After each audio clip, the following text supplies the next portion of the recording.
আর বন্ধুরা, আজকে আমি রান্না করছি কি বলতো, রুই মাছের মাথা দিয়ে মুড়ি ঘন্ট। কি কি মশলা দিয়েছি, আদা রসুন পেঁয়াজ লঙ্কা টমেটো শুকনো লঙ্কা জিরে সব কিছু মিক্সচারে গুঁড়ো করে নিয়েছি। আর ছোট ছোট করে আলুগুলো কেটে নিয়েছি, আলুগুলো ভেজে নিয়েছি। তেল কড়াইটা যে গরম হলো, তেল দিয়ে দিয়েছি, তেজপাতা জিরে ফোড়ন দিয়ে দিয়েছি। তার মধ্যে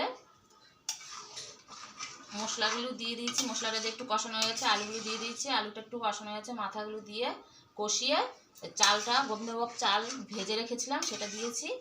দিয়ে ভালো করে কষিয়ে হালকা যতটা জল লাগবে পরিমাণ মতো জল দিয়ে দিয়েছি। তারপরে এই যে আমার মুড়ি ঘন্ট আজকে। বন্ধুরা দেখে আমার তো খুবই ভালো লাগছে, অনেকদিন খাইনি, আজকে খুব রান্না করেছি, খুব খেতে ইচ্ছে করছে, দেখে আমার খুব ভালো লাগে মুড়ি ঘন্ট। এই আজকের মুড়ি ঘন্ট আমার রেডি হয়ে গেছে, বানানো হয়ে গেছে। এই দেখো বন্ধুরা, দেখে তো আমার ভালোই লাগছে, খুব খেতে ইচ্ছে করছে। আজকে মুড়ি ঘন্ট বানিয়েছি অনেকদিন পর, আমার বড় খুব ভালোবাসে। চলো বন্ধুরা, বাই বাই।